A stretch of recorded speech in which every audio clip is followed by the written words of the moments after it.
Olas plateadas.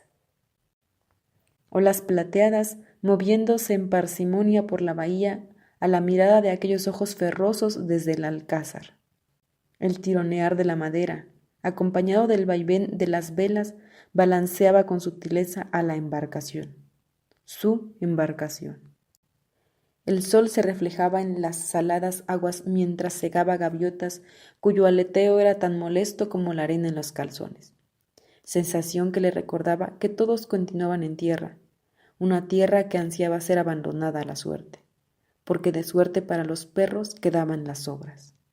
Bodegas llenas, capitán, avisó una voz a la cubierta. No todavía, respondió el aludido, no todavía.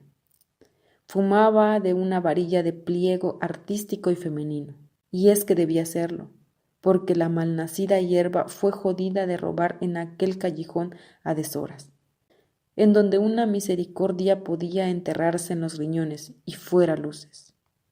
Se tomó un momento para chupar del cigarrillo por amor a Neptuno. Esbozó una leve sonrisa y dejó escapar una humeada antes de caminar hacia la borda con vista al muelle. Para su desgracia, las amarras continuaban atándolo a tierra. Sus hombres correteaban empapados en salitre de aquí para allá, subiendo por la plancha de estribor. Aprovechaban para lanzar despedidas a todo dar, como de quien se fuera honrosamente a la guerra con el riesgo de jamás regresar. ¿Y qué perdían aquellos hombres si por casualidad de la vida no volviesen a revolcarse en los arenales de dicha isla? Nadie los extrañaría, ni sus madres, ni sus padres, ni su patria, siquiera las encantadoras jovencitas a sábanas abiertas en la mancebía. No, nadie echaría de menos a los pobres desgraciados. Y quizás eso era lo bello del mar. Recibía sin juzgar a criminales, proscritos, esclavos sin dueño, polizontes sin escrúpulos y algún infeliz en busca de aventuras. Todos por igual. Todos por igual caían en sus redes azules y verdes, oscilando entre corales y ventiscas bajo una estrella amarilla en el cielo de pocos amigos. Vaya telaraña, pensó el capitán. Cualquiera cree que estimas a los incautos bajo tu mando. Reprimió las ganas de toser. Escupió contra su voluntad, cuidando de que nadie lo viese. Se tronó el cuello antes de tirar la colilla del cigarro. Los últimos hombres se apersonaban en el barco, cargando las provisiones para el viaje. Nada fuera de lo usual, todo dentro del protocolo, si es que tan poca galantería tenía sus procedimientos. El capitán apartó la vista del muelle y le echó una ojeada a las mesanas y el triquete, pulgares arriba de acróbatas en las alturas. Se dirigió hacia el timonel en popa, quien conversaba con el contramaestre. —¿Curso? —preguntó éste. —Ya lo sabes —respondió el capitán. Su voz era áspera. Todos a leguas, a la redonda lo saben. Así que desistirá de esa idea, ¿verdad? El capitán lo miró con ojos de navaja. ¿Qué queda de rendirse? Suspiró, y todos los años del mundo se amontonaron en sus hombros. Hay que traer el pan a la mesa. ¿A tanto riesgo? Da lo mismo, son ellos o nosotros, y válgame la bota si todavía prefiero ser el cazador. El contramaestre pareció amagar una sonrisa vacía. Le dio una palmada al capitán y acto seguido vociferó sus deseos. Los piratas acarrearon el mandato con diligencia, moviendo aparejos de borda a borda y mascullando blasfemias en nombre de cualquier santo que se tomara la molestia de cubrirlos con bendiciones. ¡Fuera amarras! ¡Leven anclas! ¡Icen las velas! ¡A todo trapo! La rutina del hambriento o del renegado, que a todas estas para el capitán eran iguales. La embarcación, con sus 3 velas remendadas y grises, partió entre vítores y rezos. Se escuchó algún pistoletazo, seguido del bramido de las maderas. El viento era favorable y fresco, como nunca se había sentido en años. La nave se bamboleaba entre las olas, entre ondas, cortando las crestas blancas a medida que espantaba bancos de peces y pelícanos ociosos. Y así se alejó el Patria Negra, hacia aquella línea del horizonte que nunca reía. Tercera noche. La luna se asomaba por encima de unos nubarrones deformes. La oscuridad hacía coro con las aguas replegadas a golpe de quilla, sin muchos nudos en la velocidad. Las estrellas aleatorias pincelaban el firmamento a nombre de constelaciones impronunciables para la lengua no educada. El capitán salió de su camarote a paso seguro, a pesar del dolor que embriagaba sus articulaciones. Su mirada amarillenta resaltaba unas leves arrugas y una barba que comenzaba a hacer unos tan de liendres. El olor a brea se intensificaba, por lo que procuró no resbalar por la cubierta de sudor y mar. Encontró a su contramaestra en el castillo de proa, amarrando cabos del mascarón. Silbaba una melodía desafinada, pero no parecía importarle al momento de reparar en el capitán. ¿La almohada le susurra cosas?, preguntó. ¿Y a quién no?, dijo el capitán. La almohada, las olas, el barco, nada calla, vos tampoco. Una ola sacudió la cubierta, apenas rozándole los atavíos. El capitán encendió un cigarrillo y le dio una buena bocanada. Aquel humero escapó hacia la noche, fundiéndose con la dirección del viento. Llegaremos en la mañana, dijo el contramaestre, al amanecer. El capitán asintió. Ya eso lo sabía, así como también reconocía que repetirlo podría brindarle un poco de calma a su subordinado. No lo podía culpar. Nada de espectáculos, dijo, promételo. El contramaestre tardó lunas en responder. Promételo, insistió nuevamente el capitán. Por lo más sagrado, susurró el contramaestre, alejándose. ¿Qué era sagrado para aquel hombre? Sin duda, la vida humana no, ni la honradez, ni cualquier cosa que asomase una fibra de rectitud. ¿Qué podría motivar a un dicho fullero o mantener una promesa? ¿Qué había en su pedestal? No tenía esposa, ni hijos, ni amante, y quizá por eso era el segundo a bordo, por no tener nada que lo atase a la tierra. Tosió, escupió. El gargajo era tan negro como la brea. El Jolly Roger ondeaba con la mañana. La bandera se imponía con picardía a la orden del viento.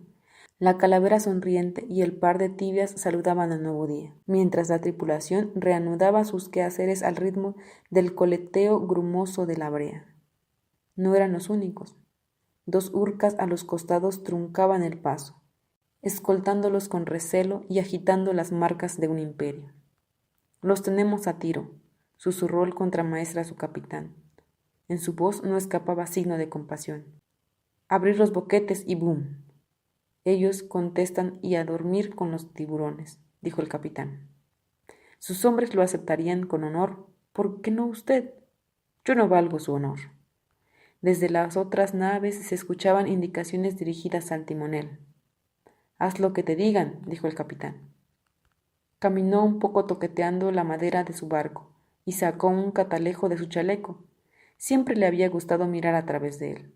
El mundo se veía mucho más grande de lo que en realidad era. Podía tener las cosas al alcance de su mano por unos instantes. Pensaba que así apuraba su destino. Se acostumbró a los amarillentos reflejos del agua y se ubicó en la delgada línea que solía escapársele. Solo existe el infinito y el horizonte. Rió para sus adentros, aunque sintiera como unas estacas se le clavaban en las costillas. A la distancia, unos torreones de piedra se alzaron hacia los cielos y a su vez las olas bramaban en la nueva bahía. Sintió un escalofrío en el espinazo que supo esconder, y una gota de sudor le corrió desde la nuca hasta las nalgas. «No te cagues ahora». Se guardó el catalejo y se dirigió a su camarote. Era espacioso, con una mesa de banquetes llena de empolvadas vajillas de oro, candelabros y botellas descorchadas. No perdió el tiempo y tomó la boquilla de la primera que encontró. Vino. El líquido sació sus nervios. Hasta él, se dijo, tenía derecho a asustarse un poco. ¿De qué servía mentirse a estas alturas? Tenía miedo y bolas. ¿Por qué había que temerlas para no virar el timón en contramarea, cuando 2 urcas del rey te olisqueaban las axilas? Tos que le sabía a hierro. Tocaron a la puerta y recobró la compostura. Las apariencias hasta el final. «Pase», dijo. El contramaestre entró, sin permiso, tomó la botella y se dio el gusto. La devolvió con una sonrisa bonachona. Esta la recuerdo, dijo. Se la quitamos a aquel negrero en las Antillas. ¿Clarkson? Preguntó el capitán. No lo recordaba. Creo que sí. Brazos largos, bajito, voz chillona y mal carácter. Un tipejo de malas moscas. Suplicó piedad hasta que usted le arrancó la lengua. Imitó el tajo. Solo así tuvimos un poco de silencio hasta que lo abandonamos en aquel islote. ¿Quién sabe si todavía sigue ahí? Su pupila emanó un risueño resplandor. Al menos dejó este vino y un par de negros fieles a vuestra causa. Espero que les tengas un buen trabajo fuera de esto al acabar. Un sorbo. Son hombres libres. Hombres libres que eligieron este oficio. No puedes culparlos. El capitán volvió a beber. Tragó con dificultad. ¿Velocidad? Preguntó. 10 nudos, me parece, respondió el contramaestre. No falta mucho. ¿Capitán? ¿Sí? Y en el silencio supo que era lo que aquel hombre ponía en el pedestal. El fondeadero hizo espacio para ellos. Una gran concurrencia se amontonó al escuchar las campanas de la catedral que resonaban en las aguas y en la piedra. La llegada del Patria Negra tenía que ser un acontecimiento único, ya que parecía que todos habían dejado sus actividades para presenciar dicho montaje. Las calles reventaban como espuma de champán, y el papelillo volaba junto a la orina del agua que escupían las letrinas desde las platabandas. La plancha de Patria Negra se extendió una vez sujeta a las amarras, y una fila de soldados se desplegó en el sendero de madera flotante. Una gaviota osó defecar en el orgullo hidalgo de la barriga. El capitán vestía cual corsario, orgulloso y temible. La capa cubría la mitad de su hombro, y su espada al cinto reflejaba el acero de sus ojos, que encallaban en la tierra firme. Ya lo saben, dijo dirigiéndose a su tripulación alrededor de él. Nada de trifulcas. Apenas pongan un pie en el muelle, se van. Sabe que no lo haremos, dijo el contramaestre. Desobedecer una orden se paga con la muerte. Todos estamos endeudados. Diablo. Se notaba la impaciencia en los perros del reino, y no evitó que su corazón carcajeara. Sin duda, aquellos pobres bellacos acabarían con la cabeza ensartada en una pica en medio del océano. Incluso en su madriguera se veían tan frágiles y desprotegidos. Fue un gusto, dijo. Cómo costó hablar. Recorrido infinito. El bullicio retenido en los flancos parecía un camino de espinas. Encontró miradas tan malditas como los grilletes que ahora se enroscaban en sus muñecas, pero también encontró miradas de congoja, extrañas en casa ajena, un favor indirecto a lo mejor. Sus pies no se acostumbraban a la estabilidad debajo de sus plantas. Añoraba el bamboleo sin pausa de los botes, de su barco, de su vida. Pero no se permitió bajar el rostro. Esa gente tendría que recordarle como la pesadilla que asoló sus vidas. Los murmullos se apagaban como si temieran que los escuchase. Les sabía aposta, en realidad. Cada quien era libre de decir lo que quisiese, siempre y cuando estuviese respaldado por una cuota de acero. Y él sabía que nadie allí podía darle garantía a la hora de los fierros. Que hablen, dales el gusto. Y por gusto subía a la calzada, vías a la horca. De igual forma moriría, le recordaron aquellas ganas de toser. Si no lo perpetraba una bala de arcabuz, lo haría un cañonazo o un lance en la mala suerte de los bares. O quizá tosió. Ya se lo había comido, sin dejar sobras, haciendo de él un banquete. Las manchas negras aparecieron junto a los espasmos nocturnos antes de dar paso a la tos. Dejó de comer y qué decir de follar, así que no valía la pena darle largas por el bien de sus hombres. No tiene que hacerlo. La voz de su contramaestre resonaba en su cabeza. Deja que agarren a esta perla, respondió. Los párpados le pesaban. Y en la horca observaba el mar al sur de la ciudad. Podía ver las embarcaciones con las velas arriadas, moviéndose con mesura gracias a las pequeñitas olas por debajo de los cascos. Pero por encima de todo, su atención no se apartaba de aquella tela negra rebelde que continuaba ahí. Rió, tosió. El verdugo le colocaba la soga al cuello cuando un padre recitaba algún salmo de esos que mejor van con un órgano tubular. El ocaso delineaba contraluces en los zaguanes, senderos y calzadas, en los rostros de quienes ahí atestiguaban la ejecución del pirata más temido de los mares, quien había dado muerte a incontables soldados de la corona con infamia. Él, quien aterrizó ciudades a cambio de piezas de a 8. Él, quien sin arrepentimiento pulverizó cada estandarte imperial de aquella sociedad enferma, declarándole la guerra a todo lo establecido. Él, demonio a la par de leyendas horrendas entre los marineros, los cuales susurraban como superstición. Él, asesino de reyes y reinas, ultrajador de hembras y comeniños. Él, criminal de todos los puertos. Así leía el juez. Nada negaba. Así era el oficio cuando solo se tenía la dulce nana de las olas plateadas. Y miraba su barco en la lontananza, escuchando aquella nana mientras pensaba en sus camaradas, quienes dejarían atrás todos aquellos años de bribonería. Se reconfortaba con saber que ya no tendrían que robar, saquear y violar. Serían ciudadanos rectos y formarían familias numerosas. Trabajarían la tierra y abandonarían la piratería para convertirse en miembros honorables de aquella sociedad. Todo a cambio de su propia vida. Una ganga. ¿Últimas palabras?, preguntó el verdugo. Haced vuestro trabajo, dijo el capitán, que ya hice el mío. Se escuchó el redoble de tambores, el gran número de la tarde. ¿Cómo le hubiese gustado un cigarro o aquel vino de Clarkson? Al menos pronto sabría que fue de él.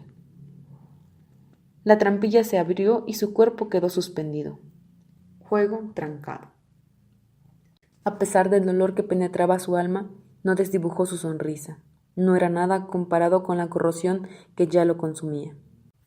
Ni en la muerte podían dañarle.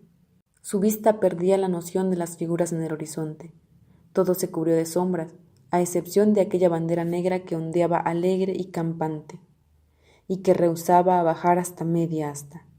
Al carajo, se quedaría erguida por los siglos de los siglos. Amén. Y las campanas comenzaron a bombardear en la distancia. Y lo último que escuchó fue un cañonazo que endeudó de nuevo a sus hombres. Yoho, yoho, silbaban las balas.